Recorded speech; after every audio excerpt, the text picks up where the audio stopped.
السلام عليكم ورحمة الله وبركاته. إن الحمد لله نحمده ونستعينه ونستغفره ونعوذ بالله من شرور أنفسنا وسيئات أعمالنا. من يهده الله فلا مضل له ومن يضلل فلا هادي له وأشهد أن لا إله إلا الله وحده لا شريك له وأشهد أن محمدا عبده ورسوله. أما بعد فإن أصدق الحديث كتاب الله وخير الهدي هدي محمد صلى الله عليه وسلم وشر الأمور محدثاتها وكل محدثة بدعة وكل بدعة ضلالة وكل ضلالة في النار.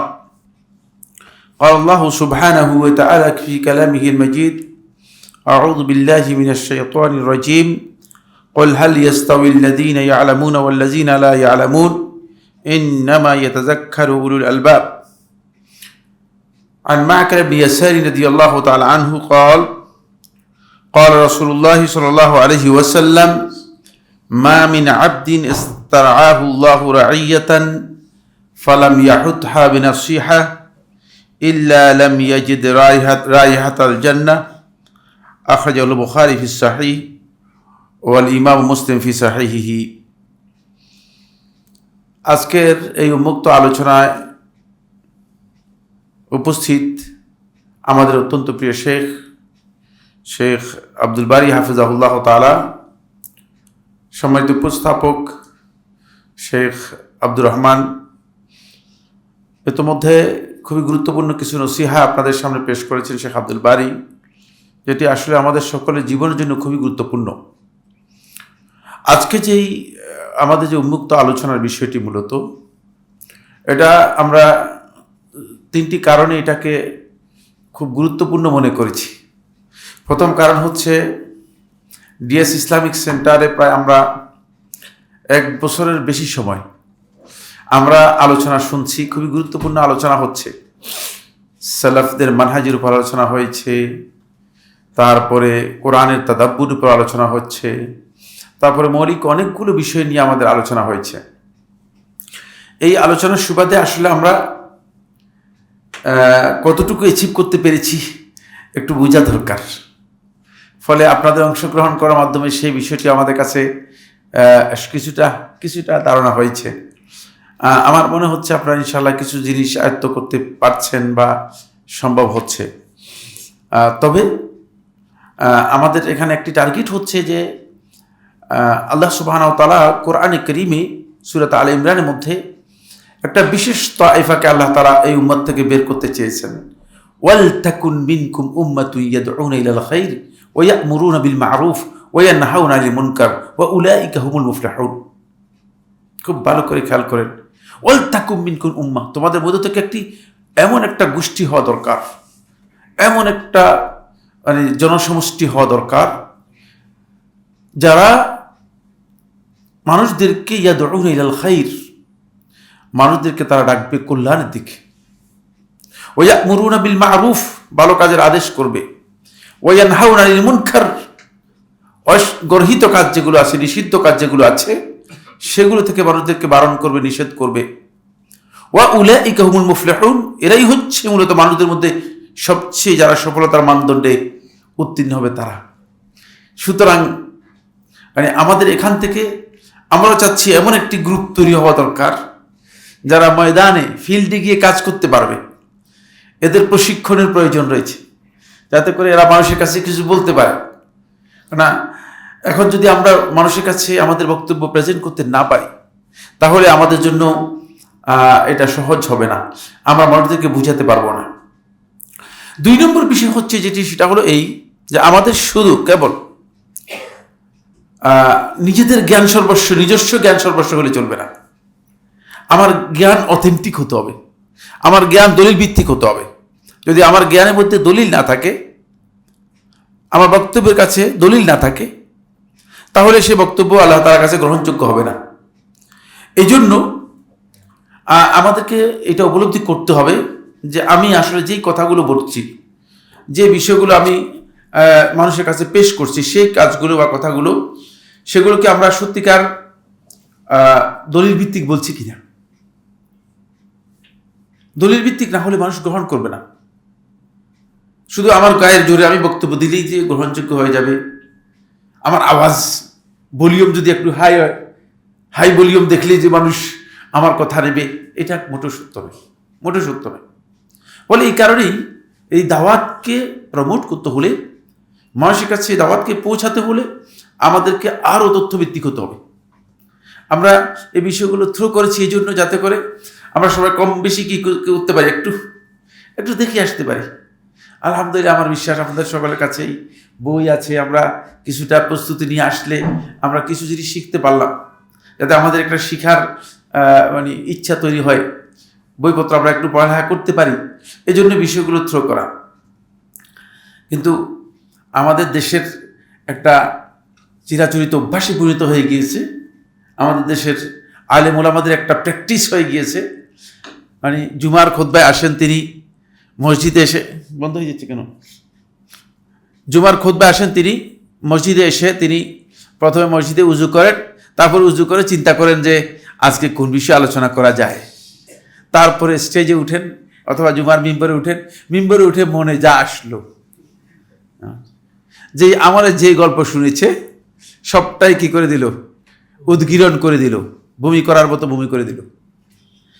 এখানে কি জ্ঞান আছে কিনা, এখানে কি মানুষের জন্য হিদায়াত আছে কিনা, এখানে কি মানুষের মাধ্যমে উপকৃত হবে কিনা, এই কোনো বিষয় আমরা সত্যিকার অর্থে লক্ষ্য করি না।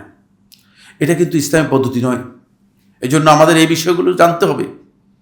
একেবারে ক্ষুদ্র একটি বিষয় হলো, মনে করেন একটি সামান্য বিষয় আমি যদি মানে কথা বলা শুরু করি, অন্তপক্ষে আজকে রাত শেষ করতে পারবো, এরকম কথা বলতে পারবো, কিন্তু এই ফালতু কথা আমি কখনো বলি না। 5 মিনিটের কথা হলেও আমি চেষ্টা করি যে অথেন্টিক কথা অথবা নিজে কনফার্ম হয়ে তারপরে বলার জন্য। এটা হচ্ছে ইলমের পদ্ধতি, এটা হচ্ছে ইলমের পদ্ধতি, তালেব ইলমের পদ্ধতি। আপনি মানে যেই কথাই বলেন না কেন, সেই কথাটা হতে হবে আপনার নির্ভরযোগ্য, তথ্যভিত্তিক বক্তব্য হতে হবে। আলহামদুলিল্লাহ, আপনাদের কাছ থেকে অত্যন্ত গুরুত্বপূর্ণ অনেকগুলো ইনফরমেশন আমরা পেয়েছি, অনেকগুলো কথা আপনারা বলেছেন। আমি আজকে যে বিষয়গুলো আছে সবগুলো বিষয়ে অনেক লম্বা আলোচনা দাবি রাখে, এত লম্বা বক্তব্য দেওয়া আজকে সম্ভব হবে বলে আমি মনে করি না। তবে মৌলিক কথাগুলো একটু আইডিয়া আমি আপনাদের সামনে দেব, যে আইডিয়াগুলো আমাদের খুবই গুরুত্বপূর্ণ, খুবই দরকার, যেগুলো আসলে সমাজে যেই প্রচলন আছে সেই প্রচলনগুলোর সাথে আমরা অনেক ক্ষেত্রে এক্সট্রিম পর্যায়ে চলে যাচ্ছি। কেউ এমন এক্সট্রিম পর্যায়ে চলে যাচ্ছি যে তিনি সমাজ থেকে একেবারে বিচ্ছিন্ন হয়ে যাচ্ছেন, বিচ্যুত হয়ে যাচ্ছেন, মানে একেবারে চ্যুত। তাকে বলা যায় আর মানে বের করে দাও, সমাজ থেকে বের করে দাও। আমাদের কাছে অনেক এসে বলছেন যে শেখ, আমরা মসজিদে দাওয়াতি কাজ করি, দাওয়াতি কাজ করার কারণে আমাদেরকে মসজিদ থেকে বের করে দিয়েছে। তখন আমি বললাম যে কি এমন দাওয়াতি কাজ করেছেন যে দাওয়াতি কাজ করার কারণে মসজিদ থেকে আপনাদের বের করে দিয়েছে?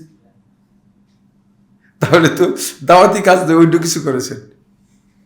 দাওয়াতি কাজ করলে মানুষ কিছু লোক বিরোধী হবে, কোনো সন্দেহ নেই, কিন্তু মসজিদ থেকেই বের করে দিবে কারণ কি দাওয়াতি কাজ করেছেন? কারণ দাওয়াতি কাজের ভাষা তাহলে আমার কোথাও না কোথাও গ্যাপ আছে, কোথাও না কোথাও গ্যাপ আছে, কোনো সন্দেহ নেই। দাওয়াতি কাজের পক্ষে বিপক্ষে লোক থাকবেই। আর দ্বিতীয় আরেক দল আমাদের সমাজের মধ্যে আছে, যারা বিদআতের সাথে মার্জ করতে করতে মিশতে মিশতে মিশতে মিশতে এমন হয়েছেন যে মানে বিদআত আর সুন্নতের তেমন কোনো পার্থক্য করারই দরকার কি? এত ঝামেলা করেন কেন? বিদআতের কি দরকার? নবী সাল্লাল্লাহু আলাইহি ওয়াসাল্লাম তো বিদআত বলে গেছেন, হাদিস আছে।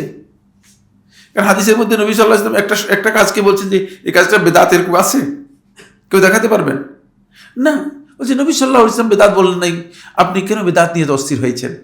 মানে এমন এক পর্যায়ে চলে গেছে। এরা আরেক গ্রুপ, এদের ইন্টেনশন হচ্ছে ওই বেদাতকে প্রমোট করা নয়, মূলত বেদাতের সাথে মার্জ হয়ে যাওয়া। আপনি দেখেন নবী সাল্লাল্লাহু আলাইহি ওয়াসাল্লামের যে দিন নবী সাল্লাল্লাহু আলাইহি ওয়াসাল্লামের জন্ম হয়েছে সেই দিন নিয়ে ইখতিলাফ রয়েছে। যদি ইবনে ইসহাকের রওয়ায়াত অনুযায়ী আমরা এই কথা ধরে নিই যে নবী সাল্লাল্লাহু আলাইহি ওয়াসাল্লামের রবিউল আউয়াল মাসের 12 তারিখ জন্ম হয়েছে, তাহলে এটাকে স্বীকার করলাম। কিন্তু সমস্ত ঐতিহাসিকদের ঐক্যমতে নবী সাল্লাল্লাহু আলাইহি ওয়াসাল্লামের রবিউল আউয়ালের 12 তারিখ মৃত্যু হয়েছে। এটা পৃথিবীর কোনো ঐতিহাসিক দ্বিমত পোষণ করে নেই। যেদিন নবী সাল্লাল্লাহু আলাইহি ওয়াসাল্লাম জন্ম হয়েছে আর যেদিন নবী সাল্লাল্লাহু আলাইহি ওয়াসাল্লাম মৃত্যু হয়েছে সেই দিন কোনোদিন ঈদের দিন হতে পারে কিনা? কোন বিবেকে এই কথা আমরা বলতে পারি? কোন জ্ঞান আমাদেরকে এটা সমর্থন করে? তারপর নবী সাল্লাল্লাহু আলাইহি ওয়াসাল্লাম সহিহ হাদিসের মধ্যে ইবনে মাজাহ riwayতের মধ্যে এসেছে, নবী সাল্লাল্লাহু আলাইহি ওয়াসাল্লাম বলেছেন, যখন ইজা উসিবা আহাদুকুম বিমুসিবাতিন, যখন তোমাদের মধ্যে কোনো ব্যক্তি কোনো মুসিবত, বালা মুসিবত, বিপদ আপদে আক্রান্ত হয়ে যাবে, তখন সে তার মুসিবতকে হালকা করার জন্য আমার মৃত্যুর কথা স্মরণ করবে। আমার মৃত্যু হচ্ছে এই উম্মতের জন্য সবচেয়ে বড় মুসিবত। কি মনে করলেন আপনি? তাহলে বোঝা গেল যে উম্মাহ আসলে এখনো গভীর অন্ধকারের মধ্যে রয়েছে, দ্বীনের ব্যাপারে এখনো গভীর অন্ধকারের মধ্যে রয়েছে। যারা এই নাচানাচি করতেছে এরা কারা? ইসলামের সাথে তাদের কি সম্পর্ক রয়েছে? আমি তো মনে করি ইসলামের কিছুই তারা জানা নেই। নবী সাল্লাল্লাহু আলাইহি ওয়াসাল্লামের ভালোবাসা তাদের অন্তরের মধ্যে এক চুল পরিমাণ আছে বলি আমি বিশ্বাস করি না, হইতেই পারে না। যেদিন নবী সাল্লাল্লাহু আলাইহি ওয়াসাল্লাম ইন্তেকাল হয়ে গেছে, সাহাবায়ে কেরাম পাগলের মতো হয়ে গেছেন। আবু বকর রাদিয়াল্লাহু তাআলা আনহু মানে মোটেই তিনি তার অবস্থা এমন হয়েছে তিনি বলতে পারছেন না কি করবেন। ইবনুল খাত্তাব রাদিয়াল্লাহু তাআলা অস্ত্র নিয়ে আসছেন, তরবারি, নাঙ্গা তরবারি নিয়ে আসছেন, যে বলবে রাসূলুল্লাহ সাল্লাল্লাহু আলাইহি ওয়াসাল্লাম মারা গেছেন হত্যা করে ফেলবে। কি মনে করেন? কি মনে করেন সাহাবায়ে কেরাম কত বড় সদমা, কত বড় অন্তরের বড় আঘাত পেয়েছিলেন? এই উম্মার জন্য এটা কত বিরাট একটা মুসিবত ছিল। আজকে সেই মুসিবতের দিনে আপনি শয়তানকে হাসাচ্ছেন। হ্যাঁ, শয়তানকে হাসাচ্ছেন, কিভাবে সম্ভব? শয়তান আমাকে আপনাকে বলতেছে যে আপনারা নাচানাচি করো, আমি একটু হাসি তোমাদেরকে দেখি, তোমরা উম্মতে মুহাম্মদী, তোমাদের কাজটা দেখে আমরা হাসি। আউযুবিল্লাহি মিন যালিক। ফলে এখানে ভয়ঙ্কর, আমরা আসলে আমাদের জ্ঞানের যেই অভাব, জ্ঞান যে আমাদের একেবারেই তলানিতে চলে গিয়েছে, এই বিষয়গুলো আমরা লক্ষ্য করতে পারছি। আলেম ওলামাদেরও একই দশা। শুধুমাত্র একটু ভলিউম বড় করে বক্তব্য দিতে পারলে, উস্কানিমূলক বক্তব্য দিতে পারলে মানুষ মনে করছে মাশাআল্লাহ একবারে কাঁপাই দিয়েছে। কি কাঁপিয়েছেন? আপনার কাঁপাইতে বলছে কে? এটা তো দরকার নেই। মানুষের দরকার হচ্ছে হিদায়াত। মানুষের দরকার হচ্ছে মানুষ আল্লাহকে চিনতে পারবে, মানুষ রাসূলুল্লাহ সাল্লাল্লাহু আলাইহি ওয়াসাল্লামের সুন্নাহ সম্পর্কে জানতে পারবে। রাসূলুল্লাহ সাল্লাল্লাহু আলাইহি ওয়াসাল্লামের অসংখ্য হাদিস সুন্নাহ সম্পর্কে আমাদের জ্ঞান নেই, সেগুলো আলোচনা হয় না। মিম্বরে মৌলভী সাহেব খুতবা দিতে আসার সময় এমন এমন কথা বলেন যে লাথি মেরে নামাই দিব, লাথি মেরে ধাক্কা দিয়ে উঠাই দিব, এক লাথি মেরে অত দূরে নিয়ে যাবো। নাউযুবিল্লাহি মিন যালিক, আস্তাগফিরুল্লাহ। এটা নবী সাল্লাল্লাহু আলাইহি ওয়াসাল্লাম মিম্বরের পবিত্রতা নষ্ট করছে, জানা নেই আমাদের। এটা কাজ নয়, এই মিম্বর থেকে এই কাজ নয়। আসুন আজকের যে আলোচ্য বিষয়গুলো রয়েছে সেগুলোর উপর খুব সংক্ষেপে আলোকপাত করার জন্য চেষ্টা করি। আল্লাহ তাআলা আমাদেরকে তৌফিক দান করুন। প্রথম বিষয়টি হচ্ছে মাযহাব নিয়ে। মাযহাব শব্দটা অনেকটা কেউ এটাকে রাজাকারের মতো করে ফেলেছে। মানে রাজাকার শব্দের অর্থটা খুব ভালো। আপনি জানেন কিনা? না, জানেন না। রাজাকার হচ্ছে না, স্বেচ্ছাসেবক। রেদাকার, রেদা হচ্ছে যে মানে নিজে স্বেচ্ছায় কার মানে কোনো কাজের মধ্যে ইনভলভ হয়, এখান থেকে রাজাকার, বুঝতে পেরেছেন? ফার্সি শব্দ। এটা যে মানে স্বেচ্ছায় কাজ করে, স্বেচ্ছাসেবক। খারাপ কি? কিন্তু এই শব্দ এখন আপনাকে বললে আপনিও রাগ হবেন, আমাকে বললে আমিও রাগ হবো, প্রয়োজনে মারামারি করবো। মানে শব্দটাকে এমন পর্যায়ে কি করে দেওয়া হয়েছে, কালাট করে দেওয়া হয়েছে। ঠিক মাযহাব শব্দটাকেও কেউ কেউ এই ধরনের করে দিয়েছেন। মাযহাব শব্দটাকেও কেউ কেউ এই ধরনের কালাট করে দিয়েছেন। এমন কালাট করে দিয়েছে যে মাযহাব শুনলেই মনে হয় যেন তিনি কি যে করবেন। না, এটা কিছুই না। মাযহাব হচ্ছে অপিনিয়ন, অভিমত, বক্তব্য, গবেষণালব্ধ কথা, স্কুল অফ থট। আলেমদের মাযহাব একজন আলেম গবেষণা করেছেন, তার এই গবেষণাটা কোরআন হাদিসের আলোকে তিনি চেষ্টা করেছেন, গবেষণা করেছেন। তাদের এই গবেষণা দলিল ভিত্তিক ছিল, আন্দাজের উপর ছিল না। কিন্তু খেয়াল রাখতে হবে যে প্রত্যেক গবেষকের কাছে, প্রত্যেক মুজতাহিদের কাছে সেই দলিল সমস্ত দলিল পৌঁছতে পারে নাই।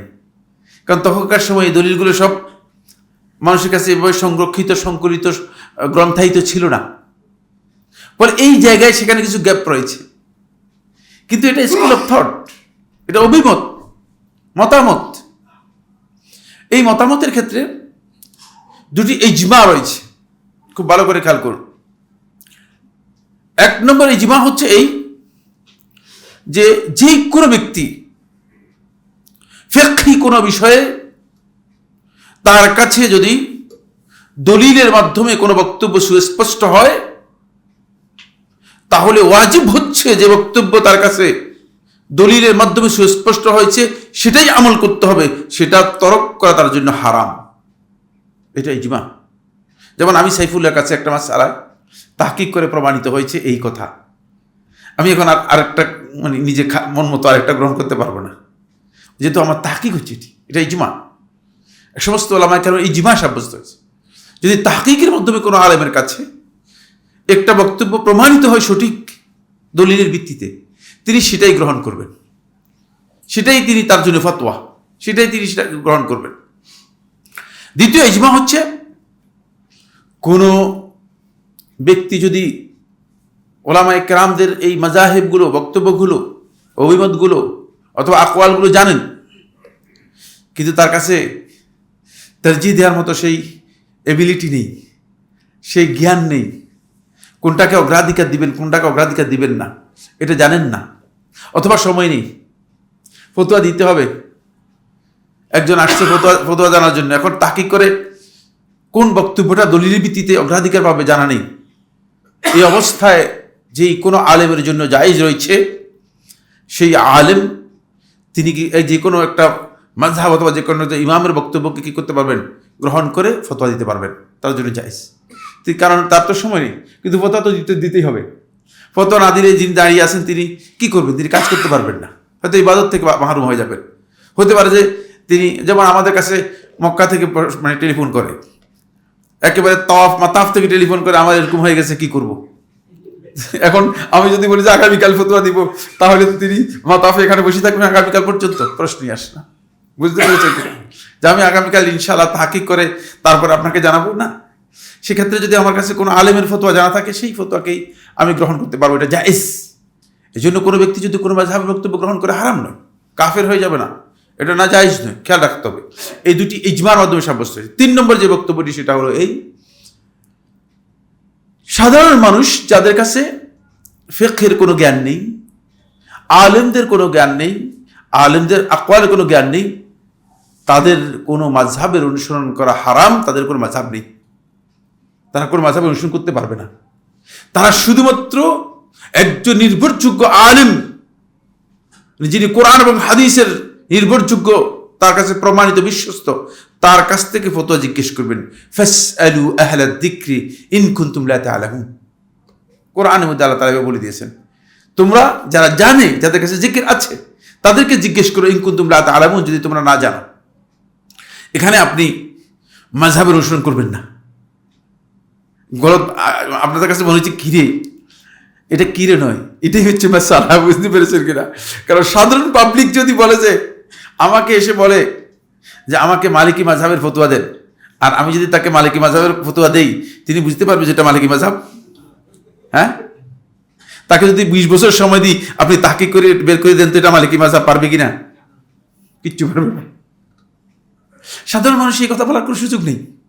কোনো আলেমের কাছে একজন সাধারণ পাবলিক কিচ্ছু জানে না, তিনি গিয়ে জিজ্ঞেস করবেন না যে আমাকে অমুক মাযহাবের ফতোয়া দেন, গলত। কারণ মাযহাব কোনো দিন না, মাযহাব হচ্ছে স্কুল অফ থট। সুতরাং তিনি সেই ক্ষেত্রে তার জন্য হারাম। তিনি শুধুমাত্র বলবেন যে আমাকে বলেন যে কোরআন হাদিসের মধ্যে ইসলাম কি বলে সেটা বলেন। একজন আলেমের কাছ থেকে বক্তব্য নেবেন, সেই আলেম যে ফতোয়া দিবে সেটাই তার জন্য গ্রহণযোগ্য। তবে আলেম শুধু পাঞ্জাবি আলেম হলে চলবে না, বুঝতে পেরেছেন? শুধু পাগড়িওয়ালা আলেম হলে চলবে না, আলেম হতে হবে যিনি সত্যিকার আলেম, অথেন্টিক আলেম, যার কাছে ইলম আছে, তার কাছ থেকে কি করতে হবে জানতে হবে। 4 নম্বর যে পয়েন্টটি সেটা হলো এই যে কোনো ব্যক্তি যদি মাযহাবকে মানে সুনির্দিষ্ট স্কুল অফ থটকে এটাকে যদি পালন করাকে ফরজ মানুষের জন্য করে দেন, তাহলে তিনি মিথ্যাচার করলেন ইসলামের নামে। কারণ এখানে ফরজ কত সালে হয়েছে এটা বলতে হবে। ইমাম আবু হানিফা রহমতুল্লাহ 150 মারা গিয়েছেন, সেই বছর ইমাম শাফি রহমতুল্লাহ জন্মগ্রহণ করেছে। তাহলে ফরজটা কত সালে হয়েছে? শাফি মাযহাব ফরজ হয়েছে নাকি হানাফি মাযহাব ফরজ হয়েছে বলেন তো? এটা একটু ডাহা মিথ্যা কথা। একজন ইমামও তাদের কোনো কিতাবের মধ্যে কথা উল্লেখ করেননি। ফরজ হওয়ার জন্য শরীয়তের হানাফি মাযহাবের উসুল কি জানেন কিনা আপনারা? হানাফি মাযহাবের উসুল হচ্ছে ফরজ সাব্যস্ত হওয়ার জন্য কয়টি? 3টি। খুব ভালো করে খেয়াল করুন, 3টি। 1 নম্বর হচ্ছে কাতঈউদ দালালা, একেবারে কাচ্চি অকাট্য দলিল থাকতে হবে। আর হানাফি ফকিহগণ অকাট্য দলিল মনে করে থাকেন শুধুমাত্র শুধুমাত্র কোরআন, শুধুমাত্র কোরআন।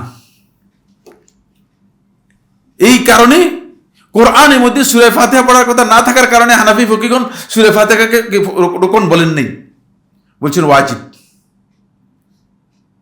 দেখছেন, যেহেতু কোরআনের মধ্যে তেলাওয়াতের ব্যাপারে 2টি আয়াতের মধ্যে আল্লাহ তাআলা বলেছে ফাকরাউ মা তায়াসসারা মিনাল কোরআন, এখানে কেরাত পড়াকে আল্লাহ তাআলা নির্দেশ দিয়েছেন। এই জন্য কেরাত পড়াটাকে তারা ফরজ বলেছেন, সূরা ফাতিহা পড়াটাকে তারা ওয়াজিব বলেছেন, যেহেতু নসে কোরআনের মধ্যে আসে নাই। 1 নম্বর হচ্ছে কাতঈউদ দালালা, অকাট্য দলিল থাকতে হবে। 2 নম্বর হচ্ছে এই অকাট্য দলিলটা হতে হবে সরিহুদ দালালা, সুস্পষ্ট হতে হবে। এটা গবেষণা হলে হবে, ইজতিহাদ হলে চলবে না। ইজতিহাদ হলেও সেটা কি হবে না? গ্রহণযোগ্য হবে না। সুস্পষ্ট লফজ থাকতে হবে, খাস শব্দ থাকতে হবে। যেমন রুকু, এটাকে ফরজ বলা হয়েছে, সিজদা এটাকে ফরজ বলা হয়েছে হানাফি মাযহাবের মধ্যে।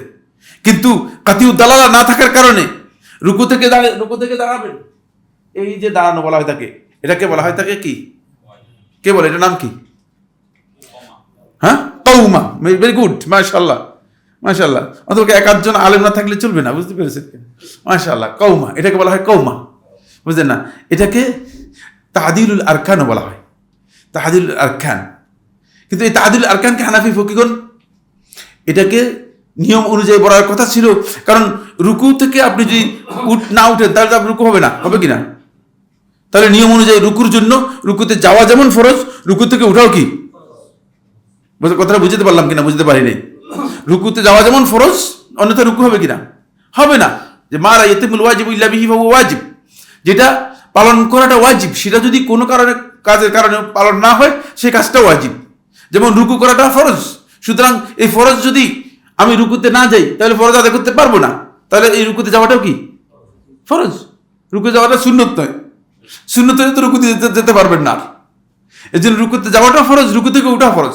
কিন্তু রুকু থেকে উঠে ইতিদাল করা, কওমা করা, এটা লফজের মধ্যে যেহেতু কোরআনের মধ্যে আসেনি, অথচ কোরআন রুকু শব্দটা এসেছে, সেই জন্য তারা বলছে এটাকে আমরা ফরজ বলছি না। দেখছেন, খুব ভালো করে খেয়াল করুন। যদি ফরজের ব্যাপারে এত গুরুত্ব দিয়ে থাকেন হানাফি ফকিহগণ, তাহলে মাযহাব ফরজ হলো কিভাবে? কোন কোরআনের নস দিয়ে? আল্লাহর কিতাবের কোনো নস তো মাযহাবের ব্যাপারে নেই। মাযহাব শব্দটা পুরা কোরআনে কোনো জায়গাতেই নেই। আজকে গিয়ে আপনারা ভালো করে দেখে নিন, আমার কথা বিশ্বাস হয় না মনে হচ্ছে নাকি? কয়েকজনের চোখে একটু বড় বড় ভাব, মনে হচ্ছে কি বলতেছে না, অবিশ্বাসের কিছু। মাযহাব শব্দটাই কোরআনে কারীমের একেবারে সূরা ফাতিহা থেকে আরম্ভ করে সূরা নাস পর্যন্ত কোথাও নেই। সুতরাং এই ধারণা করার কোনো সুযোগ নেই মাযহাবকে দিন বানিয়ে ফরজ করে নেওয়া, এটি একেবারেই জাহিলি ফতোয়া, কোনো ফিকহের ফতোয়া নয়, কোনো ফকিহের ফতোয়া নয়, কোনো আলেম এই ফতোয়া দেননি। বরং সমস্ত আলেমরা এই ব্যাপারে স্পষ্ট বক্তব্য রয়েছে, ইজা সাহহাল হাদিসু ফাহুয়া মাযহাবি, যখনই কোনো সহিহ হাদিস পাওয়া যাবে সেটা হচ্ছে আমার মাযহাব, সেটাই হচ্ছে মাযহাব। বন্ধুগণ, এখানে একটি বিষয় খুবই গুরুত্বপূর্ণ, সেটা হচ্ছে এই যে স্কুল অফ থট, এই স্কুল অফ থট এর পরিবর্তন সময় সময় পরিবর্তন হয়েছে। তার কারণ হচ্ছে যতদিন পর্যন্ত দলিলের গবেষণা অব্যাহত থাকবে ততদিন পর্যন্ত স্কুল অফ থটের কিছু পরিবর্তন আসতে পারে। তাই এই কারণে সুনির্দিষ্ট মাযহাবের মধ্যে যদি আপনি দিনকে সীমাবদ্ধ করে নেন, তাহলে আপনি ইসলামটাকে ক্ষতিগ্রস্ত করলেন। ইসলামকে কনফাইন করলেন, সংকীর্ণ করে দিলেন। অথচ ইসলামটা হচ্ছে দলিলের ভিত্তিতে ওয়াইড, প্রশস্ত। কারণ আপনি দলিলের ভিত্তিতে চলবেন, দলিল পাওয়া যাবে যেভাবে সেভাবে চলবেন। আপনি যদি সেটাকে কনফাইন করেন, সীমাবদ্ধ করেন, তাহলে আপনি একটা ভুল কাজ করলেন। আপনার ইসলামটাকে সংকীর্ণ করে দিলেন, একটা সংকীর্ণতা আপনার মধ্যে তৈরি হলো। এটা আসলে মাযহাবের উলামায়ে কেরামগণ করেন নাই। তাদের ইখতিলাফটা ছিল, তাদের যে ইখতিলাফ ছিল, এই ইখতিলাফটা ছিল কেন? দলিলের কারণে। কিসের কারণে? আর আমাদের মধ্যে এখন ইখতিলাফটা কি কারণে বলতে পারবেন? হ্যাঁ, আমরা যারা এখন ইখতিলাফ করতেছি, আমাদের ইখতিলাফটা কি কারণে? হ্যাঁ, কেউ সুবিধার জন্য, কি ইগোর জন্য। আরে আমি কি হচ্ছে বড় আলেম নয় কি? আমি কি কম জানি নাকি? আমি কম জানি? এ কি জানে আসলে? ইগোর কারণে। আমার এই ইখতিলাফ হারাম, আমার ইখতিলাফের ইসলামে কোনো ভিত্তি নেই। আর ওই ওলামায়ে কেরাম যারা দলিল ভিত্তিতে ইখতিলাফ করেছেন, তাদের এটা দলিল গবেষণা করার কারণে এটা হচ্ছে তাদের জন্য সওয়াবের কাজ। ফলে তারা দলিলের ভিত্তিতে ইখতিলাফ করেছেন, তারা সম্মানিত হয়েছেন, তাদের মধ্যে বিরোধ তৈরি হয় নাই। শুধু একটি উদাহরণ দিয়ে এরপরে আলোচনা যাব। ইমাম আবু হানিফা রহমতুল্লাহ আলাইহি, তার 4 জন ছাত্রের কথা আমি বলি। একজন হচ্ছে ইমাম আবু ইউসুফ ইয়াকুব ইবনে ইব্রাহিম আল আনসারী রাহিমাহুল্লাহ তাআলা, আরেকজন হচ্ছে ইমাম মুহাম্মদুল হাসান আশ-শাইবানী রাহিমাহুল্লাহ তাআলা, আরেকজন ইমাম হাসান ইবনে জিয়াদ আল-লুলুই রাহিমাহুল্লাহ তাআলা, আরেকজন ইমাম আসাদ ইবনে ফুরাত আল-কুফি রাহিমাহুল্লাহ তাআলা। আসেন, অথবা জুফার ইবনে হুজাইল কথা বলি। আসাদ ইবনে কুফি পরবর্তী সময় মালিকি মাযহাবের প্রচারক ছিলেন। যাই হোক, ইমাম আবু ইউসুফ রাহমাতুল্লাহ আলাইহি, ইমাম আবু হানিফা রাহমাতুল্লাহ আলাইহি মাসাইলের মধ্যে 2/3 মাসআলার মধ্যে ইখতিলাফ করেছেন। কি মনে করলেন?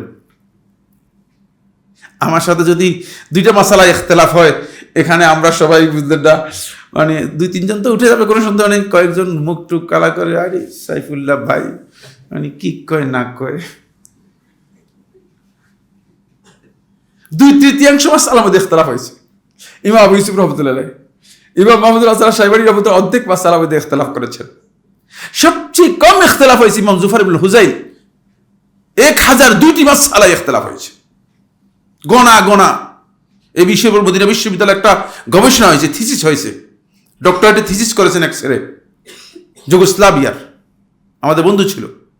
1002টি মাসআলায় খেলাফ করেছে, একবারে সবচেয়ে কম যে খেলাফ হয়েছে। সুতরাং এই যে ইখতিলাফ হয়েছে, এতে কি গন্ডগোল হয়েছে, মারপিট হয়েছে? না, একজনের প্রতি আরেকজনের শ্রদ্ধা বেড়ে গিয়েছে। বরং ইমাম মুহাম্মদুল হাসান আশ-শাইবানী রহমতুল্লাহ যখন ইমাম মালিক রহমতুল্লাহর কাছে আসলেন, তখন বললেন, লাউ কানা সাহিবি হাইয়ান, যদি আজকের এই দিনে আমার সাথী অর্থাৎ ইমাম আবু হানিফা রহমতুল্লাহ তিনি জীবিত থাকতেন, লারাজা আন কওলিহি, তাহলে তার বক্তব্য থেকে তিনি ফিরে আসতেন। যেহেতু জীবিত নাই আর। বুঝতে পেরেছেন? সুতরাং খেয়াল রাখতে হবে আমাদেরকে। আসলে আমরা আমাদের গোড়ামিটাকে ইমামদের নামে চালিয়ে দিচ্ছি। আমাদের বস্তা পচা দুর্গন্ধময় হিংসাত্মক মুখের বুলিগুলোকে আমরা ইমামদের বক্তব্য হিসেবে চালিয়ে দিচ্ছি। গলত। এই কাজটি শুদ্ধ হচ্ছে না। এই কাজের সাথে এই সম্মানিত ইমাম যারা ছিলেন, যারা এই উম্মতের জন্য অনেক বিশাল ত্যাগ করেছেন, শেখুল ইসলাম ইবনে তাইমিয়া রাহমাতুল্লাহ আলাইহি মাজমু ফাতাওয়ার 18 নম্বর খণ্ডের মধ্যে দেখবেন, পড়ে নিয়েন, খুব গুরুত্বপূর্ণ বিস্তারিত আলোচনা করেছেন যে এই উম্মত এইসব ইমামদের জান্নাতের ব্যাপারে সাক্ষ্য দিয়েছে, এবং আমি এই নিশ্চয়তা দিয়ে বলছি এরা জান্নাতি।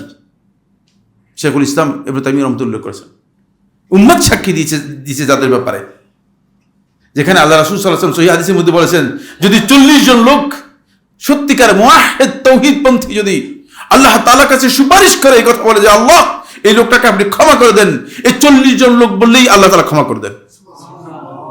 সেখানে এই গোটা উম্মত যাদের জান্নাতের ব্যাপারে সুসংবাদ দিচ্ছে। সুতরাং এটাকে ছোট করে দেখার বিষয় না। এই জন্য ইমামদেরকে আমরা ক্ষুদ্র করতে পারবো না, কিন্তু আমরা ইমামদের নামে জালিয়াতি করতে পারবো না। আসুন, তাকলিদের ব্যাপারটা ওই সাথে এসে গিয়েছে, আর আলোচনা করতে চাই না। তাকলিদ হচ্ছে আসলে কারো বক্তব্যকে দলিল ছাড়া গ্রহণ করা। এটা ইসলামে ইমাম ইবনে আব্দুল বার রাহমাতুল্লাহ আলাইহি ইস্তিজকার মধ্যে উল্লেখ করেছেন। খুব ভালো করে খেয়াল করুন, দেখে নেবেন। ইস্তিজকার মধ্যে ইমাম ইবনে আব্দুল বার রাহমাতুল্লাহ উল্লেখ করেছেন, তিনি বলেছেন যে ওয়া আজমাউ আলা আন্নাল মুকাল্লিদা জাহিলুন, ফকিহগণ ইজমা সাব্যস্ত হয়েছে যে মুকাল্লিদ হচ্ছে জাহিল। জাহিল ব্যক্তি তাকলিদ করবে। তাকলিদের জায়গাটা হচ্ছে জাহালাতের জায়গা, মূর্খতার জায়গা। আপনি কি মূর্খতার জায়গায় বসে থাকবেন নাকি একটু আগাবেন? তো মৌলবীরা বলে যে আমরা মূর্খ, নাউজুবিল্লাহ। কি কারণে তারা এরকম করতেছে? যদি তাকলিদই করতে হয় তাহলে কোরআন হাদিস পড়ার কোনো প্রয়োজন আছে কিনা? হ্যাঁ, কোনো প্রয়োজন তো নেই, আমার কোনো কিছু পড়ার দরকার নেই। হ্যাঁ, যদি কেউ একথা মনে করে থাকেন যে কোরআন হাদিস পড়ার কোনো প্রয়োজন নেই, শুধু তাকলিদ করবেন, তাহলে তিনি আসলে ইসলামে বুঝেন নেই, কোরআন হাদিসের মর্যাদা বুঝেন নেই, দ্বীনের মর্যাদা বুঝেন নেই। এই জন্য জাহিল হওয়ার আমাদের কোনো সুযোগ নেই। আমাদের মর্যাদা হচ্ছে এক জায়গায়, সেটা হচ্ছে ইলমের জায়গায়। আল্লাহ রাব্বুল আলামিন যখন আদম আলাইহিস সালামকে সৃষ্টি করেছেন, সৃষ্টি করার পরে আল্লাহ তাআলা আদমকে মর্যাদা দিয়েছেন কিসের মাধ্যমে বলতে পারবেন তো আপনারা? সিজদা কিভাবে পেয়েছে? হ্যাঁ, ইলমের মাধ্যমে। দেখেন, প্রথমে আল্লাহ আদম, প্রথম কাজ সৃষ্টির পরে প্রথম কাজ হচ্ছে আল্লাহ আদম আল-আসমা কুল্লাহা। আল্লাহ সুবহানাহু ওয়া তাআলা সব কিছু শিক্ষা দিয়েছেন। শিখিয়ে দেওয়ার পরে এবার আল্লাহ রাব্বুল আলামিন বলতেছেন, দেখো তোমার এই ইলমের কারণে তোমার কিভাবে বাড়াই। দেখো, যারা আমার কাছে সবচেয়ে বেশি সম্মানিত, ফেরেশতারা মর্যাদাপূর্ণ নাকি সাধারণ মানুষ মর্যাদাপূর্ণ? হ্যাঁ, ফেরেশতার মর্যাদা বেশি না মানুষের মর্যাদা বেশি? কি ব্যাপার, দুই গ্রুপ হয়েছেন না এক গ্রুপ? হ্যাঁ হ্যাঁ হ্যাঁ, মানুষের মর্যাদা বেশি নয়, ফেরেশতাদের মর্যাদা বেশি আল্লাহ তাআলার কাছে। কারণ ফেরেশতা যে ইবাদুল মুকরামুন, সম্মানিত বান্দা, আর আমরা হচ্ছে ইবাদুন, শুধু ইবাদুন। ইবাদুন কা আমসালিকুম, তোমাদের মতো বান্দা। বুঝতে পেরেছেন কিনা? ফেরেশতাদের মর্যাদা বেশি, কিন্তু আল্লাহ তাআলা যদি মানুষের মর্যাদা বেশি হয় তাহলে সিজদা করার তো দরকার নেই, মর্যাদা তো বাড়বে না। মর্যাদা বাড়বে কিনা? যদি আদম আলাইহিস সালামের মর্যাদা সৃষ্টিগতভাবে বেশি হতো তাহলে তো মর্যাদা আল্লাহ তাআলা আর ফেরেশতাকে সিজদা দিয়ে মর্যাদার কোনো দরকার ছিল না। বুঝেন নাই? এই জন্য আল্লাহ সুবহানাহু ওয়া তাআলা কি করেছেন? মর্যাদা বৃদ্ধি করেছেন। ফেরেশতাদেরকে বলছে উসজুদু লি আদম, তোমরা আদমকে সিজদা করো। ওয়া ইয কুলনা লিল মালাইকাতি ইসজুদু লি আদম, যে তোমরা আদমকে সিজদা করো, মর্যাদা বৃদ্ধি করার জন্য, যাতে আল্লাহ সুবহানাহু ওয়া তাআলা ফেরেশতাদের কাছে তার মর্যাদাকে কি করেন? সমুন্নত করেন। যে হ্যাঁ, দেখছো আমি নতুন যে সৃষ্টি করেছি তার মর্যাদা কিন্তু তোমরা যেটা ধারণা করেছো সেটা না। এক জায়গায় গিয়ে তোমাদের চেয়ে কি হাই মর্যাদা আছে, সেটা হচ্ছে জ্ঞান বাড়িয়ে দিয়েছি, তোমাদেরকে জ্ঞান একটু কি কম দিয়েছি। এটা আল্লাহ তাআলা বলে দিচ্ছেন, যেহেতু তারাই বলছে সুবহানাকা লা ইলমা লানা ইল্লা মা আল্লামতানা ইন্নাকা আনতাল আলিমুল হাকিম।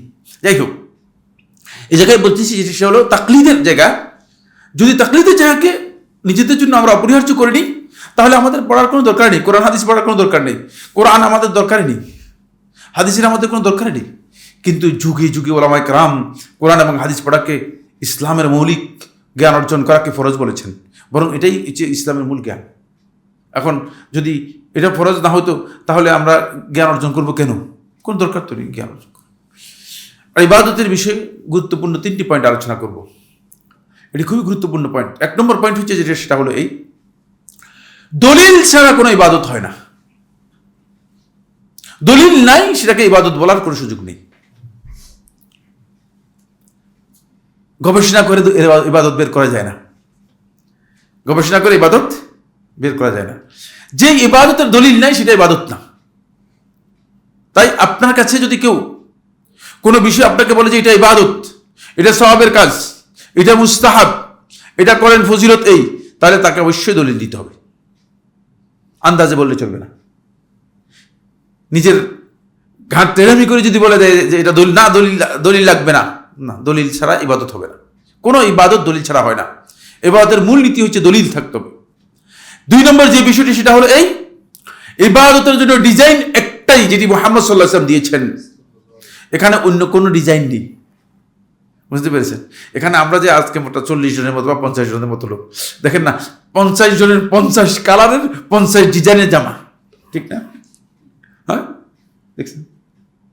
কিন্তু যদি মোহাম্মদ সাল্লাল্লাহু আলাইহি ওয়াসাল্লামের এক ডিজাইন হতো তাহলে একটাই, যেহেতু জামার ব্যাপারে মোহাম্মদ সাল্লাল্লাহু আলাইহি ওয়াসাল্লাম ডিজাইন দেন নাই, ইবাদত নয়, দেখছেন, এই জন্য ডিজাইন আমরা এখানে কি করেছি, সুযোগ পেয়ে গেছি, ইবাদত নয় তো। কারণ যদি ইবাদত হতো তাহলে এর ডিজাইন একটা হয়ে যেত, এর দুইটি ডিজাইনের কোনো অবকাশ নেই, এর ভিন্ন দুই ডিজাইন তৈরি হওয়ার কোনো সুযোগ ছিল না, বুঝতে পেরেছেন? কিন্তু এই সুযোগটুকু পেয়ে গেলাম কিভাবে, যেহেতু এটা ইবাদত না।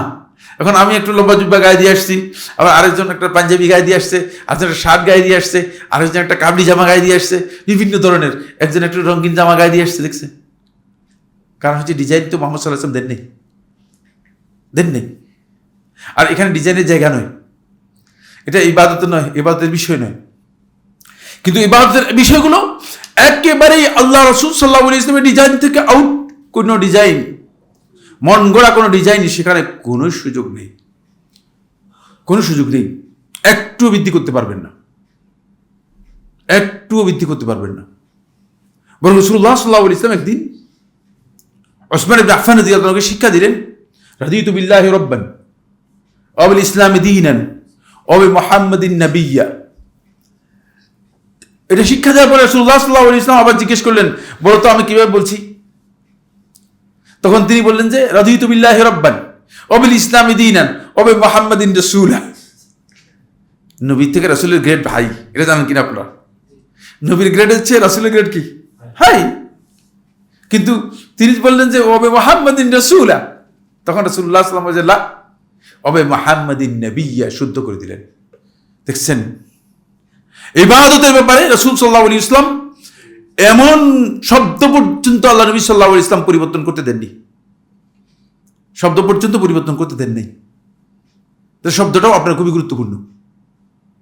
কিন্তু ইবাদতের বাইরে যেগুলো আছে সেগুলোকে আপনি ডিজাইন আপনার মন মতো করতে কোনো অসুবিধা নেই। 4 নম্বর যে পয়েন্টটি সেটা হলো এই, 3 নম্বর পয়েন্ট, যেটা 3টি আলোচনা করে বলছি। 3 নম্বর যে পয়েন্ট সেটা হলো ইবাদতের মধ্যে লা জিয়াদাতা ওয়ালা নুকসান, বাড়াতেও পারবেন না, কমাতেও পারবেন না। বাড়ানো কমানো দুটেই বেদাত, আপনি যতই ফজিলত মনে করেন। আজকে মূলত এই যে ফজিলতের নামে যা চলছে, সমস্ত মিথ্যাচার, সবগুলোই আমাদের মন গড়া চলছে। অনেকে আসছে মনে করেন যে অসুবিধা কিসের ভাই, আপনি রাগ করেন কেন? 12 রাকাত, 16 রাকাত, 6 রাকাত আউয়াবিনের নামাজ মাগরিব পরে পড়লে অসুবিধা কি? অসুবিধা কি? এটা দলিলই না, এটা বক্তব্যই না। কারণ ইবাদত আপনাকে এখানে জানতে হবে যে আমি কি বাড়াইলাম কিনা। যদি বাড়িয়ে থাকি তাহলে আমি আল্লাহ রাসূল কি করেছি, আল্লাহ রাসূলের সাথে সীমা লঙ্ঘন করেছি, অপমান করেছি রাসূলুল্লাহ সাল্লাল্লাহু আলাইহি ওয়াসাল্লামকে। আর আমি যদি ঘাটতি করি তাহলে রাসূল সাল্লাল্লাহু আলাইহি ওয়াসাল্লামের উপর মাতাব্বুরি করলাম, রাসূলের চেয়ে কি করলাম, ডিসকাউন্ট দিয়ে দিলাম, মানে উম্মতের জন্য খুব আমি সদয় হয়ে গেলাম। কোনোটাই বৈধ নয়, খুব ভালো করে খেয়াল করতে হবে। এরপরে জিহাদ। জিহাদ আসলে এমন একটা শব্দ যেটি ইসলামী রাষ্ট্রের মূলত প্রতিরক্ষা ব্যবস্থার নাম। ওয়াল জিহাদু মাউদিন ইলা ইয়াউমিল কিয়ামা, সহিহ বুখারী riwayat-এর মধ্যে এসেছে রাসূলুল্লাহ সাল্লাল্লাহু আলাইহি ওয়াসাল্লাম ইরশাদ করেছেন, কিয়ামত পর্যন্ত জিহাদ চলবে, জিহাদ কিয়ামত পর্যন্ত থাকবে, অব্যাহত থাকবে কিয়ামত পর্যন্ত জিহাদ, ইলা ইয়াউমিল কিয়ামা, কিয়ামত পর্যন্ত। সুতরাং জিহাদের পরিচয় হচ্ছে রাসূলুল্লাহ সাল্লাল্লাহু আলাইহি ওয়াসাল্লাম আরেকটি হাদিসের মধ্যে বলেছেন, যারওয়াতু সানামিল ইসলাম, ইসলামের সর্বোচ্চ শৃঙ্গ। বুঝলেন? একেবারে হাই ইসলামের সর্বোচ্চ জায়গায় পৌঁছতে হলে আপনাকে অবশ্যই জিহাদের মাধ্যমে পৌঁছতে হবে। এই জন্য জিহাদের মর্যাদা অপরিসীম। দুর্ভাগ্যের বিষয় হচ্ছে 2 দিক থেকে জিহাদকে বিকৃত করা হয়েছে। একদিক হচ্ছে ইসলামের দুশমন যারা আছে তারা জিহাদকে একটা ইসলামোফোবিয়া নাম দিয়ে জিহাদ ফোবিয়া তৈরি করেছে। এটাকে তারা জঙ্গিবাদের মতো একটা ডেফিনিশনে নিয়ে গিয়েছে, টেরোরিজমে নিয়ে গিয়েছে জঙ্গিবাদ।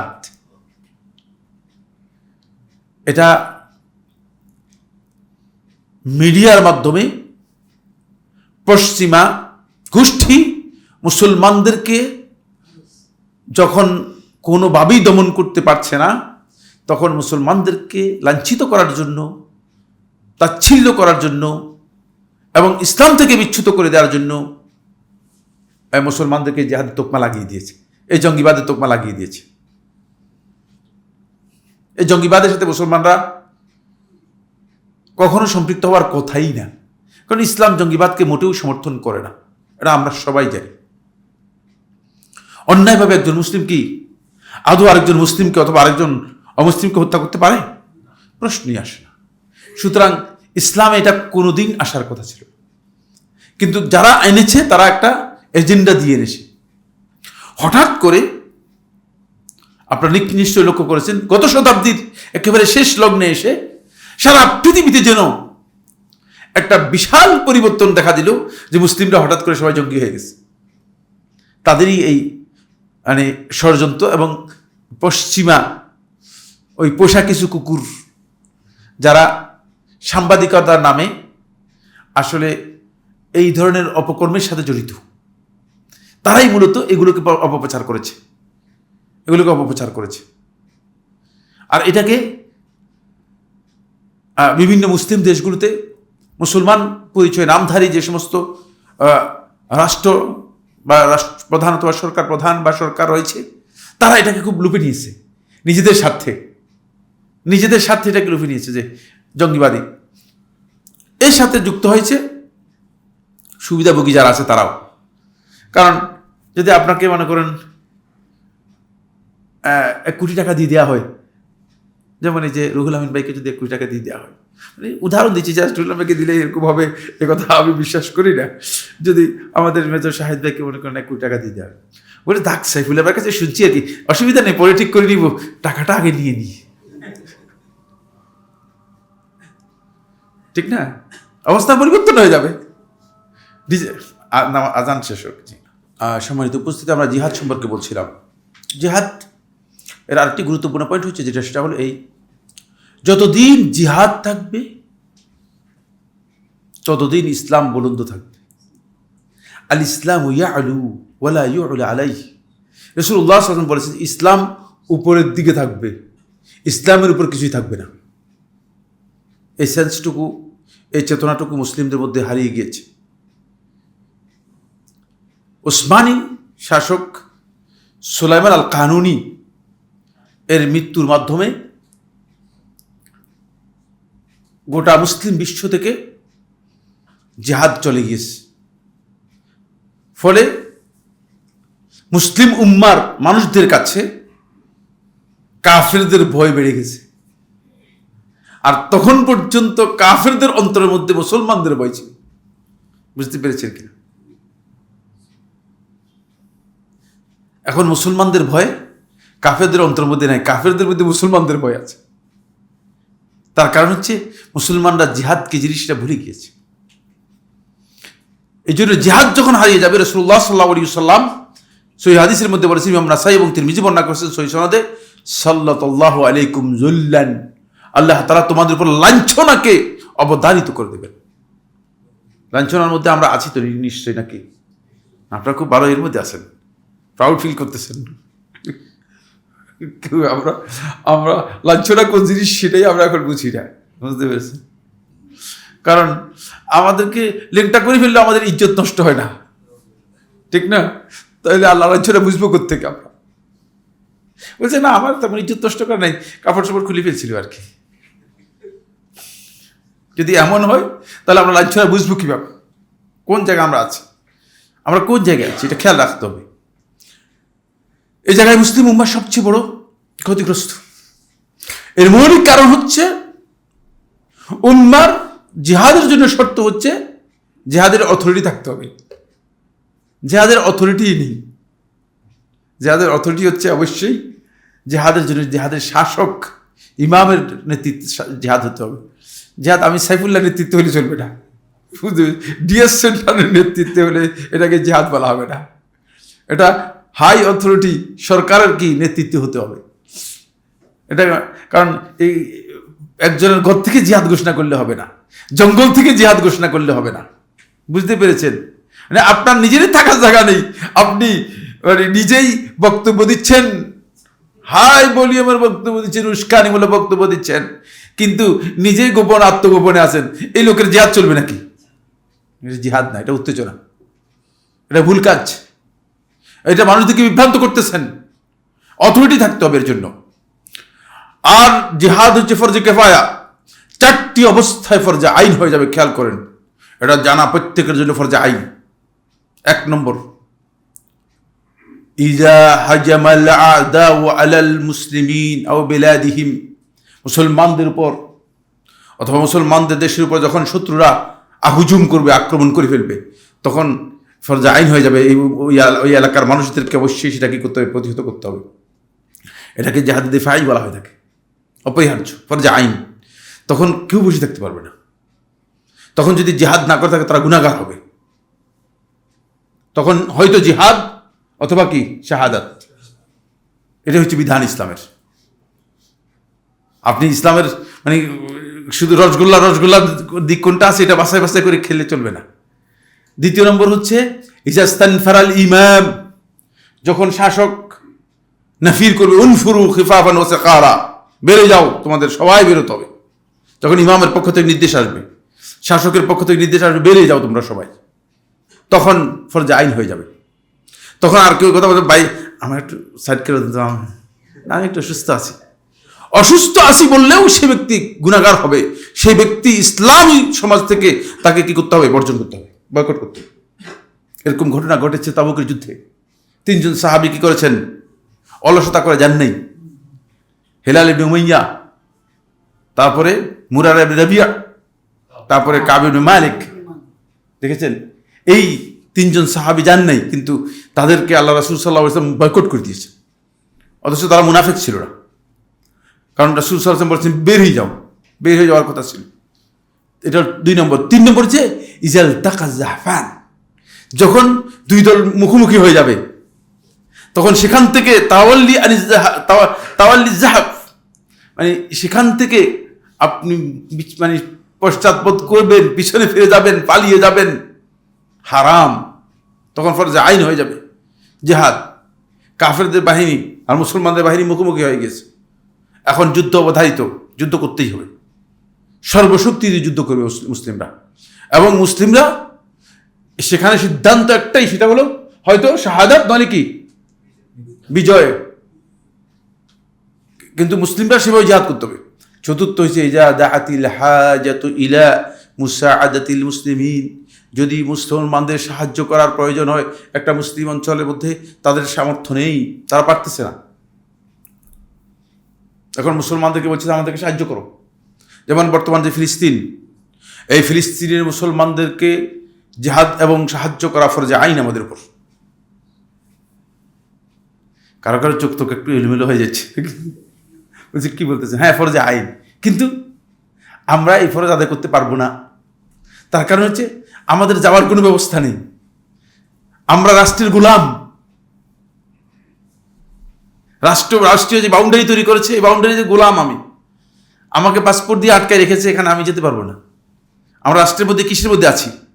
আরেকটা জেলখানার মধ্যে আছি, রাষ্ট্রের জেলখানার মধ্যে আমরা আছি। এই জন্য এর সকল দায়িত্ব রাষ্ট্র সরকারকে বহন করতে হবে, এবং সরকার যারা রয়েছে তারা হয়তো তারা ব্যবস্থা করবে, অন্যথায় তারা আমাদেরকে যাওয়ার জন্য ব্যবস্থা করে দিতে হবে, অন্যথায় তারা এই হারাম কাজের জন্য গুনাহগার হবে। আমরা এই গুনাহ থেকে বেঁচে যাচ্ছি শুধুমাত্র এই কারণে, যেহেতু রাষ্ট্র আমাদেরকে গোলাম হিসেবে আটকে রেখেছে। আমরা রাষ্ট্রের এই পাসপোর্টের কারণে আটকে গেছি, আমরা যেতে পারবো না, আমাদের যাওয়ার কোনো সক্ষমতা নেই। আপনি বের হতে পারবেন না, আপনি যেদিক দিয়ে বেরোন গুলি করে বেরিয়ে ফেলবে। ইন্ডিয়া দিকে গেলে তো গুলি নিশ্চিত, আপনার বঙ্গোপসাগরের দিকে যদি যান তাহলে সমুদ্রের মধ্যে মৃত্যু নিশ্চিত। তারা কোন দিকে দেওয়া যাবেন? আর তো যাওয়ার জায়গায় নেই আপনার, সুতরাং আপনার আর কোনো ব্যবস্থা নেই। আসুন, এরপরে কি ইকামতে দ্বীনের বিষয়টি আলোচনা করব, আর আলোচনা করব না, আপনাদের সময় আর ক্ষেপণ করব না। পরবর্তীতে ইনশাআল্লাহ বাকি বিষয়গুলো যদি আমরা আরো সুযোগ পাই ইনশাআল্লাহ কথা বলবো। ইকামতের দ্বীন, এই কনসেপ্টটা আসলে আমাদের সমাজের মধ্যে একটা ব্যাপকভাবে বিতর্ক, সমালোচনা, ভুল বুঝাবুঝি তৈরি করেছে। কিছু সংখ্যক আলেম এটা মনে করে থাকেন যে একদল লোক ইকামতে দ্বীনের কাজ করে আর বাকিরা ইকামতে দ্বীনের কাজ করে না। ইকামতে দ্বীনের এই প্রথম কথাটি দুইটি শব্দ থেকে, একটা হচ্ছে ইকামত আর একটা হচ্ছে দ্বীন। এটা আপনারা বুঝতে পেরেছেন। ইকামত, নামাজের ইকামত আছে না, নামাজের ইকামত আর এই ইকামত একই ইকামত। পার্থক্য হচ্ছে নামাজেরটা মৌখিক ইকামত আর হচ্ছে কাজের ইকামত, বুঝতে পেরেছেন। আর দ্বীন শব্দটা আমরা জানি যে দ্বীন কাকে বলা হয়, দ্বীন হচ্ছে ইসলাম। এখানে প্রথম যেই গলদ হয়েছে সেটা হলো ইকামতে দ্বীন, এর মধ্যে দ্বীনের যে সংজ্ঞা রয়েছে, দ্বীনের যে ডেফিনেশন রয়েছে, সেই ডেফিনেশনটা আমরা আমাদের খাহেশ মতো বা সবাই তার যার যার যেভাবে মনে চেয়েছে সেভাবে নিয়েছে। একদল লোক ইকামতে দ্বীনের, তারা দ্বীনের সংজ্ঞা নিয়েছে যে ইকামতে দ্বীন বলতে বোঝায় রাষ্ট্র প্রতিষ্ঠা করা অথবা ইসলামী রাষ্ট্র প্রতিষ্ঠা করা। এই বক্তব্য পৃথিবীর কোনো আহলুত তাফসীর কোনো সময় দেন নাই। যিনি দিয়েছেন তিনি ভুল বক্তব্য দিয়েছেন। একজন মুফাসসির তার তাফসীরের মধ্যে এটা উল্লেখ করেছেন, তিনি গলদ উল্লেখ করেছেন। কারণ দ্বীন শব্দটা কোরআনে কারিমে তিনিই উল্লেখ করেছেন। যিনি এই তাফসীরের উল্লেখ করেছেন তিনি তার আরেকটা কিতাবের মধ্যে এটা উল্লেখ করেছেন। দ্বীন শব্দটা কোরআনে কারিমের মধ্যে মৌলিকভাবে 4টি অর্থে ব্যবহৃত হয়েছে। কোথাও কোরআনে কারিমের মধ্যে দ্বীন শব্দটা রাষ্ট্র অর্থে ব্যবহৃত হয়নি, সুতরাং এটাও খুবই গুরুত্বপূর্ণ বিষয়। এখানে সংজ্ঞার মধ্যে গলদ হয়ে গেছে। আহলে তাফসীরগণ উল্লেখ করেছেন এখানে দ্বীন বলতে বোঝানো হচ্ছে তাওহীদকে। কারণ নূহ আলাইহিস সালাতু ওয়াস সালামের সময় তাওহীদ ছাড়া দ্বীনের আর কোনো বিধানই ছিল না।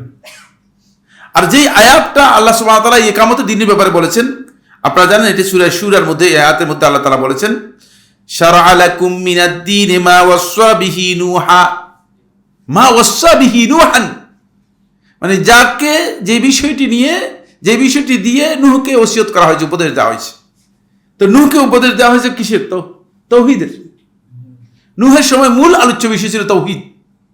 তাওহীদ ছাড়া আর কোনো বিষয় নূহ আলাইহিস সালামের সময় ছিল না। মৌলিকভাবে শুধু তাওহীদের বিষয় ছিল।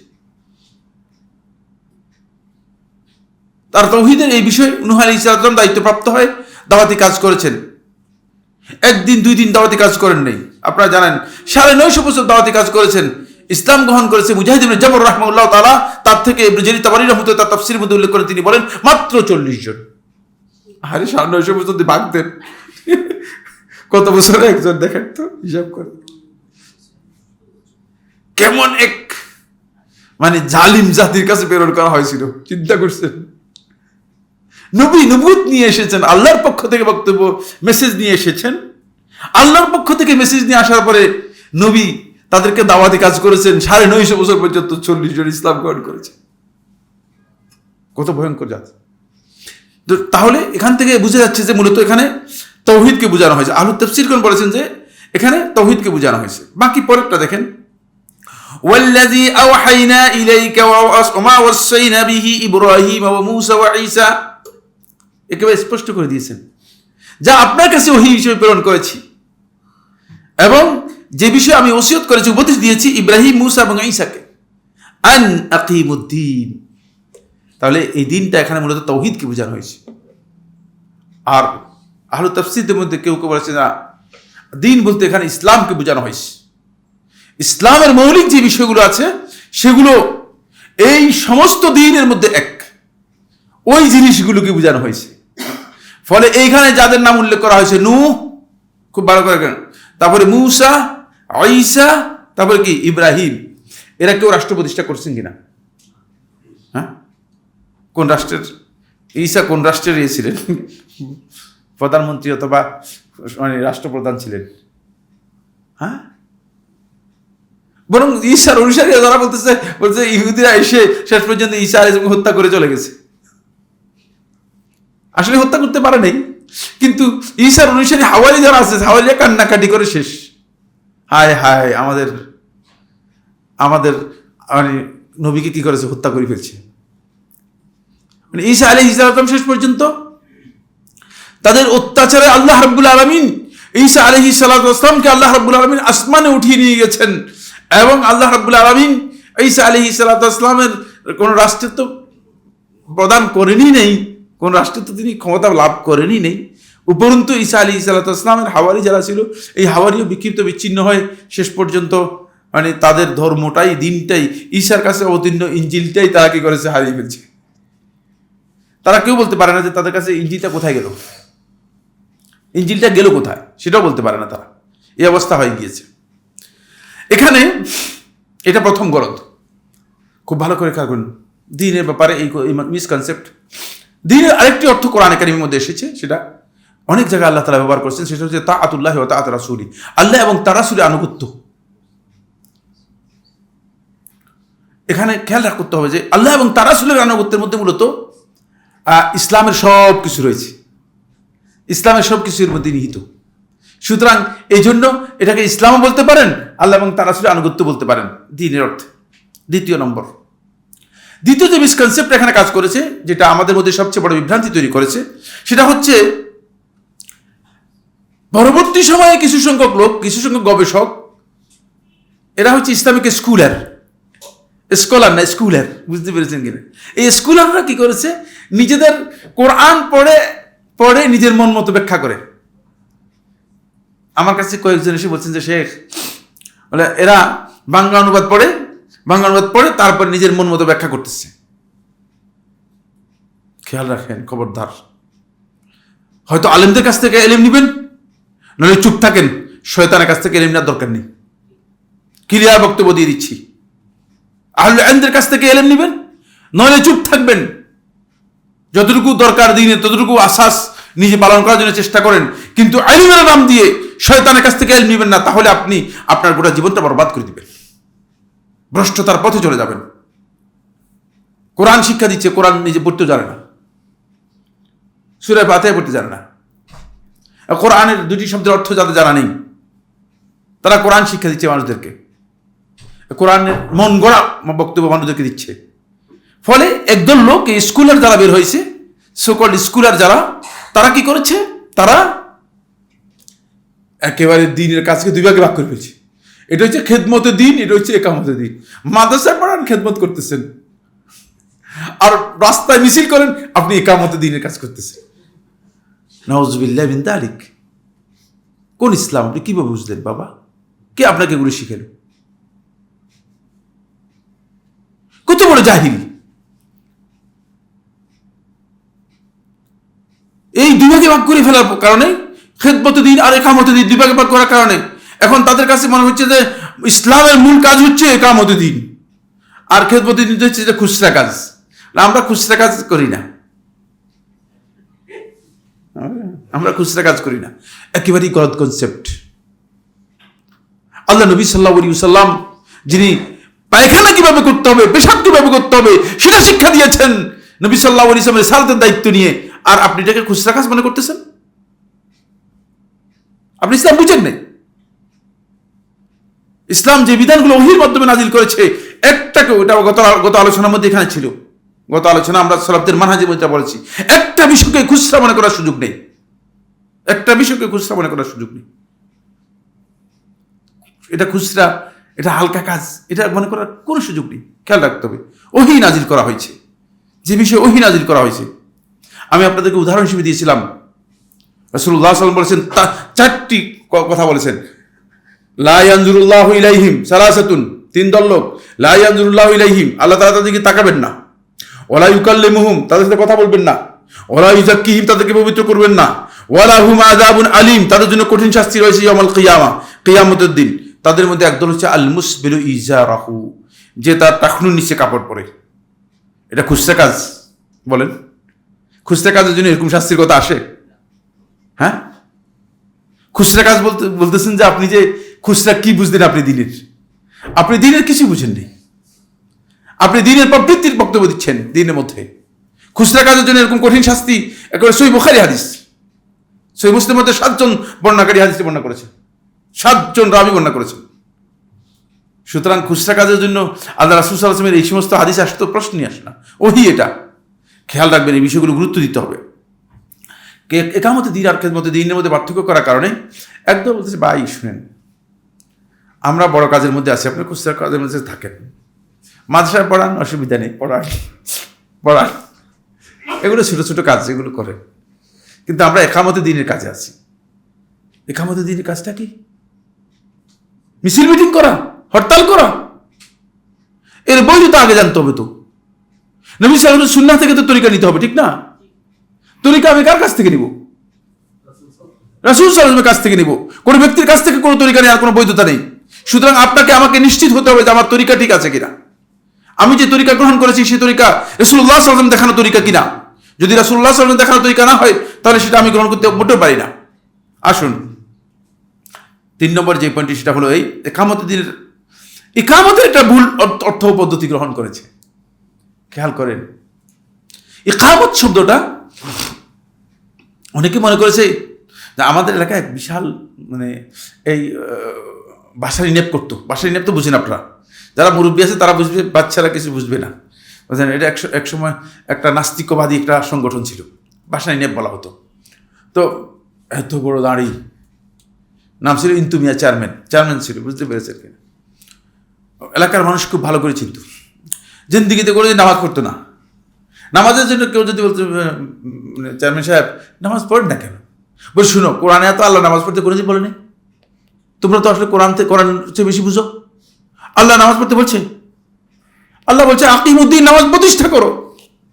নামাজ প্রতিষ্ঠা করতে বলছে, নামাজ তো পড়তে বলেনি। প্রতিষ্ঠার অর্থ যদি আপনার ওই ইন্তুমিয়ার মতো হয়ে যায়, তাহলে তো গলত হয়ে গেল। এই লোকগুলো একামতে দিনের ব্যাপারে ইন্তুমিয়ার বুঝ নিয়েছে। ইন্তুমিয়ার বুঝ নিয়ে চলবে না একামতে দিনের ব্যাপারে, বুঝতে পেরেছেন? একামতের এই গলত কনসেপ্ট আপনার ভুল। সমাজের মধ্যে সুদ কায়েম আছে, ঘুষ কায়েম আছে, কিন্তু ঘুষের জন্য কোনো মিছিল আছে? হ্যাঁ, ঘুষ আছে কি নাই? ঘুষ নাই এই সমাজের মধ্যে, ঘুষ নাই।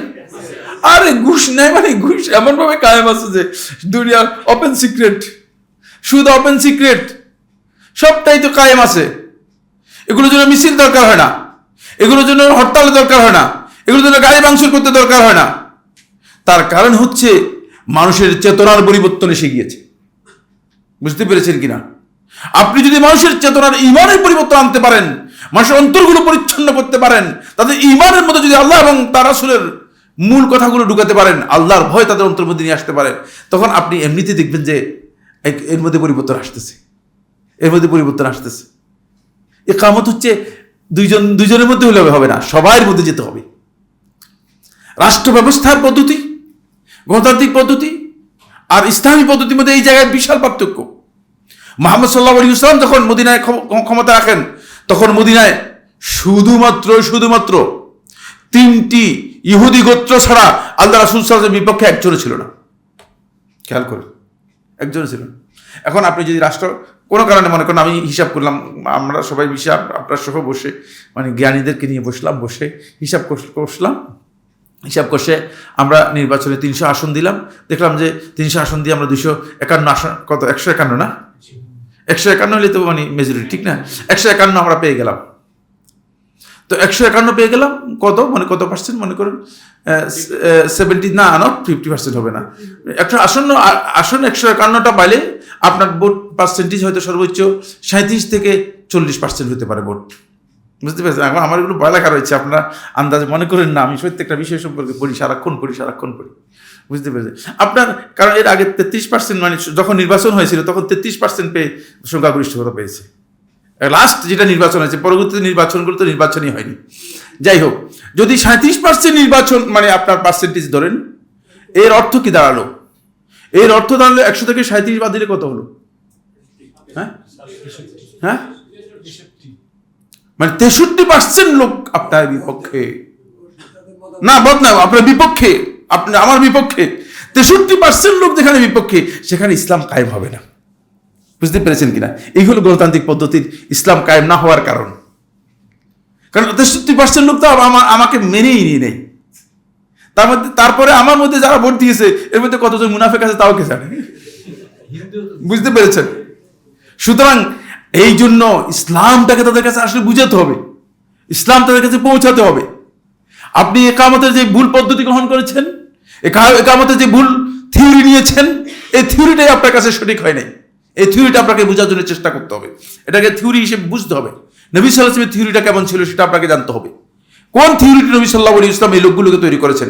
ফলে নবী সাল্লাল্লাহু আলাইহি ওয়াসাল্লাম মক্কায় আসার পরে, মক্কায় তো মুসলিম ছিল না, মক্কা একবারে ছিল না, ছিল তো একটা পার্সেন্টেজ মুসলিম ছিল, কিন্তু মক্কায় নবী সাল্লাল্লাহু আলাইহি ওয়াসাল্লাম ইসলাম মানে নবী সাল্লাল্লাহু আলাইহি ওয়াসাল্লাম যেভাবে মদিনায় করতে পেরেছেন সেটা করতে পারেন নাই। কেন? এই জন্যই পারে নাই, যেহেতু বাকিরা চায় নেই, চাইতে হবে, না চাইলে হবে না। এরপরে ইকামতের আরেকটি বিষয় হচ্ছে যে ইকামতের জন্য খুব ভালো করে খেয়াল করুন, দিন ইকামতের জন্য শর্ত নয় যে আপনি রাষ্ট্র প্রতিষ্ঠা করে বিজয় লাভ করতে হবে। তাহলে এর আগে যারা রাষ্ট্র প্রতিষ্ঠা না হওয়ার কারণে যারা রাষ্ট্র প্রতিষ্ঠা না করে মারা গিয়েছে, তারা কি ফরজ তরক করে মারা গিয়েছে, গুনাহগার হয়ে মারা গিয়েছে? বলবেন? কেউ বলবে? এই ফতোয়া দিবে? কেউ এই ফতোয়া দিয়েছে এর আগে? না। দেখছেন, বুঝতে হবে বিষয়গুলো, ফিকহি জ্ঞান দিয়ে বুঝতে হবে, সঠিক তথ্য দিয়ে বুঝতে হবে। এখানে আর সময় শেষ হয়ে গিয়েছে, আর দুটি পয়েন্টে গুরুত্বপূর্ণ বিষয়ের কথা বলবো, যেটা একেবারে জানা দরকার প্রত্যেকের। আমাদের এই বিষয়গুলো সবগুলো ফরজ আইন সবার জন্য জানা, এত গুরুত্বপূর্ণ বিষয়।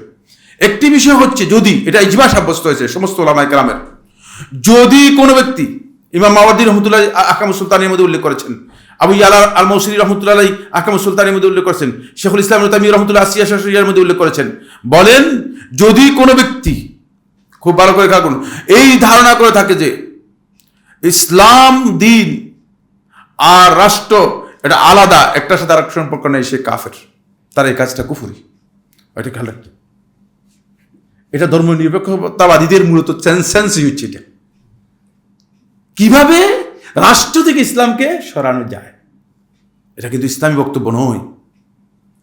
এই কথাগুলো বলেছি মানে একেবারে অথেন্টিক, পড়ে বই থেকে বলেছি, রেফারেন্সগুলো উল্লেখ করে দিয়েছি, বুঝতে হবে আপনাদেরকে। কারণ আপনি এই কথা বলার সুযোগ নেই যে মানে আমরা রাষ্ট্রগোল্লায় যাক। আমার এখানে মনে করেন আপনারা যারা আছেন, আপনারা 20 জন আছেন, এখন ইবলিসও 2 জনকে পাঠাইলো শয়তান, বলে যে সাইফুল্লাহর বৈঠকের মধ্যে তোমরা 2 জন থাকো আমার রিপ্রেজেন্টেটিভ হিসেবে। আমরা কি বসতে জায়গা দিব? হ্যাঁ, দিব কিনা? আপনারা দিবেন কিনা?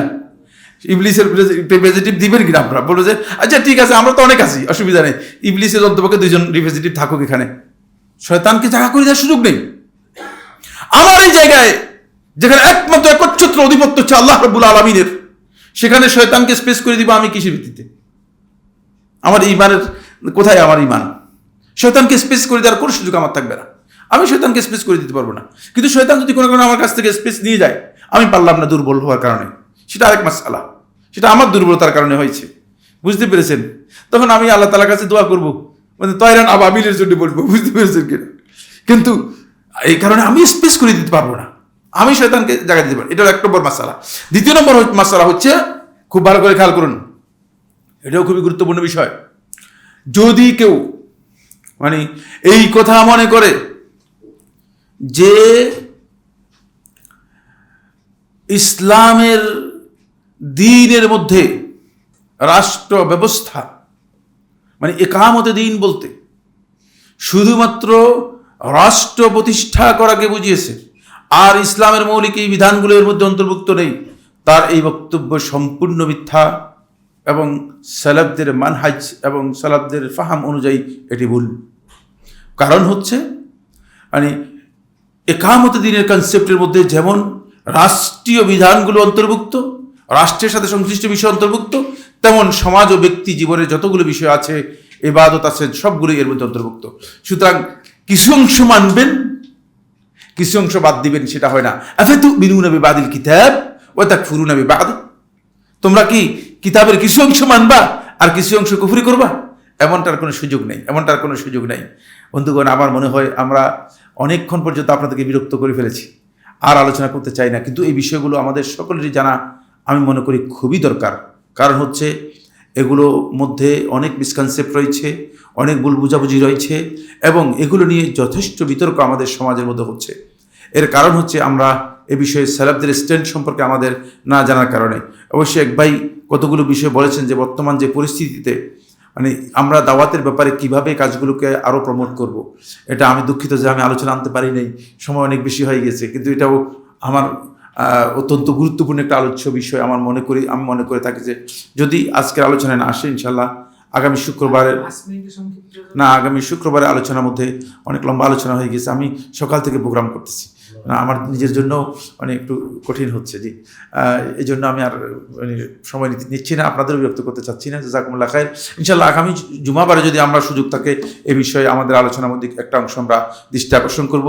হাযা সুবহানাকা আল্লাহুম্মা ওয়া বিহামদিকা আশহাদু আল্লা ইলাহা ইল্লা আনতা আস্তাগফিরুকা ওয়া আতুবু ইলাইক। আসসালামু আলাইকুম ওয়া রাহমাতুল্লাহি ওয়া বারাকাতুহু।